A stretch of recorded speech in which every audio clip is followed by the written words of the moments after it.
If you're watching this on launch, we are live right now with drops enabled over on twitch.tv. The link's in the description and the pinned comment. I'll see you over there. Okay, the Marines, loads to go over today as we're taking a look at the first patch that's due to arrive, as well as a huge milestone that's been hit by Focus and Saber. And to be honest, the 40k franchise as an overall, we have a huge message coming from Lieutenant Titus himself, as well as the development team behind the game. And there are some things that are just nice to have. And the development team have labeled those out on the ideas tab of the Focus Entertainment website, and we're going to take a look at all of it today. If you haven't already, smash that beautiful blue thumbs up and subscribe with post notifications turned on. It'd be greatly appreciated. On top of that, check out our giveaway. We're giving away a copy of the game this weekend. If you want to get in there, then make sure that you head down to the comment section and put any coloured love heart that you want, as well as the platform you're playing on. It's really that simple, and then we'll announce the winner via the giveaway announcement sector of the Discord this weekend. With that being said,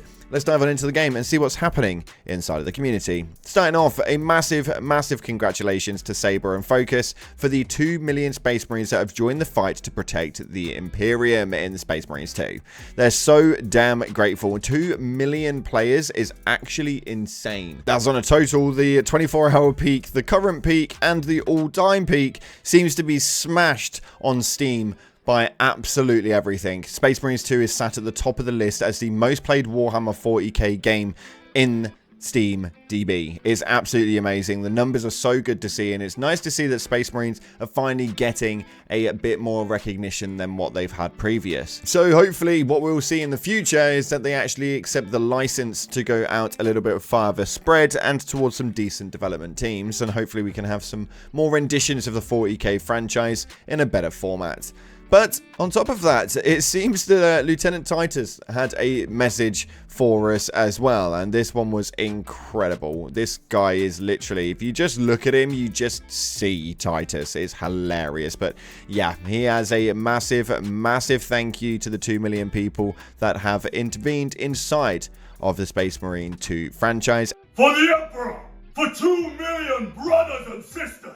As well as the full development team, as it says, some of the faces, hands, and brains behind Space Marine 2 wanted to extend a galaxy-sized thank you to all players. The whole team is overflowed with joy and gratitude. Seeing you having fun and praising the game is the greatest reward we could hope for the Emperor. And I absolutely love this. A massive shout out to them, because they have absolutely smashed this out of the park and overall generated such an incredible game. But they have not stopped there. We've got the first patch that's going to be coming up soon, and it's going to have a few larger focuses as well as some bug fixes and stuff. But it states, we are also completely aware of the different bugs that you've been encountering. We're working hard to fix them, and it will include the ultra-wide support, private PvE lobbies, and the sparring area. If you encounter a bug, please report it to Focus Entertainment new community platform.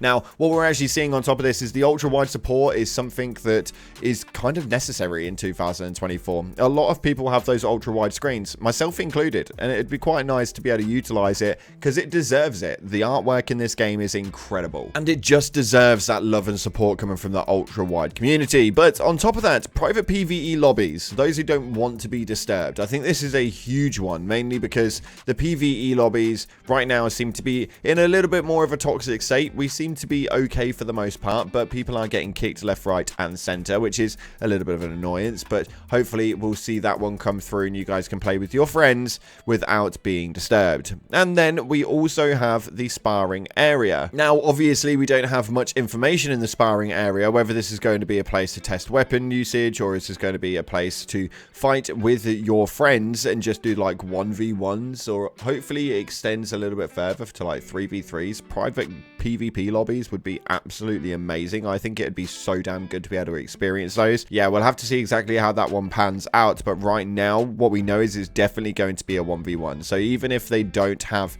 the extensive movement towards like the 3v3s, 2v2s, so on and so forth, what we do know is this is a decent staple point for the game and gives them a really good area to be able to work on. I think that that's the the biggest thing here. But looking at some of the changes that they are looking to implement at some stage or another, or at least they're looking into, because it would be quote unquote nice to have, is this one right here. Chapter banners. As it stands right now, you can plant your chapter flag. It is always the default banner. I would love to see the additional chapters have access to their chapter banners so that we can plant the flag and it read appropriately, and maybe have a few generic ones for the people that want to create their own chapters. It would just add so much immersion and cool content we could earn in-game that it's almost a top feature I'd love to have. And the development team responded with, hello, that's a very cool idea, we'll look into it. And I think it is a really good idea. I think it's a pretty simplistic idea and surprising that it's not already been in there, but it is a pretty good idea nonetheless. Let me know if you guys do agree.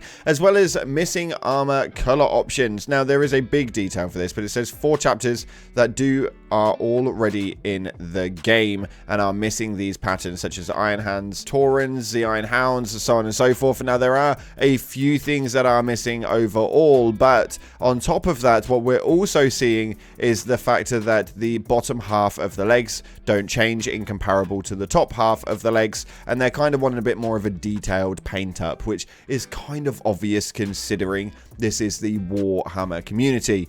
Their job is to literally paint the figurines in the way that they are designed to be painted, whether that's a way that they want to paint them or a way that a certain chapter is to be painted. But nonetheless, these things aren't just detailed in block, one left leg, one right leg. Like, they do have different segments that do alter, and I think that it was obvious that customization scale was always going to come into play.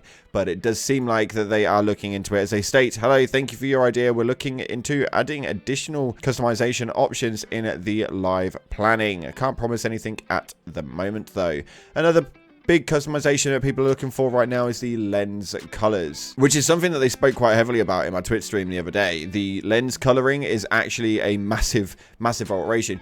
On some helmets, there is one helmet that you can paint green with the lens. One single helmet that you can hit green with the lens. I don't know why there's not an option for this sort of thing, but the comparable movements for it would be absolutely astronomical. I think it's something that they should look into. But it states right here, thanks for your feedback. This is an idea we need to discuss for the live ops, but no promises. And yeah, that's pretty much about it. As far as the actual in-game movement from the community is going right now, though, the experience so far with PvE matchmaking, this is pretty much what most of us are experiencing at the moment. Although I'm loving the game once I am in there, the loading in is absolute nightmare. Me and my friend were playing PvP late last night, and I couldn't jump in while I had him in my party, which was absolutely ridiculous. I'm not really too sure as to why, but we found that it was happening with quite a few people before we actually managed to get into a game. A lot of boot outs and a lot of game restarts are needed. And he has been found. Brothers, they found him, the Marine from the trailers. That's right, brother Titus. I absolutely loved this. This one made me chuckle tenfold, and rightly so. This thing received quite a few substantial amounts of upvotes. And looking into your top comments from the previous video, this one right here says, a tip for people: you can parry any attack, you don't have to wait for the blue circles. So if you didn't know that and you were waiting for those to be able to hit the parry, well, now you know that you can literally just spam through your parry and hopefully you manage to get one hit, because the parry is actually quite difficult to master, man. It's genuinely quite difficult to master. The second comment right here states, I feel more people need to cover the fact that the Season Pass doesn't give you cosmetic options, just the right to unlock them through grind. Now, that is absolutely huge, and whether it's a positive or a negative is generally down to the individual consumer. So let me know via the comment section whether you guys like it or not. I don't mind grinding through it. I do like the ability to have to try and unlock things, and that way I only really use what it is I want to use. But I think for a cosmetic Season Pass move, it's not something that's abnormal. Most people have a actual season pass, and you have to play the game and unlock the season pass as you go along. They also call it a battle pass, but it just works a lot differently inside of this game, so it doesn't make you feel like you've got an actual season pass, but you have got the ability to unlock it. And the final comment right here states, I do wonder if the guy complaining about the difficulty scaling understands that you're not supposed to really play the harder difficulties until you have leveled up your weapon to do more damage, for example. And yeah, a lot of people got onto this comment and stated that obviously it even warns you if your chosen class is not the right level for the higher difficulty. It's a bit of a mental one. I don't really understand why everybody's wanting to complete the hardest difficulty right now. It's literally been out just a matter of days, and I'm not too sure why jumping into the hardest difficulty was ever something that you thought would be a potentially clever move. Anywho, let me know what you are playing on via the comment section below, but that's unfortunately we've got time for today. Thanks so much again for watching, guys. If you haven't already, like, subscribe, come and join into the Twitch stream, and as always, I'll see you in the clouds.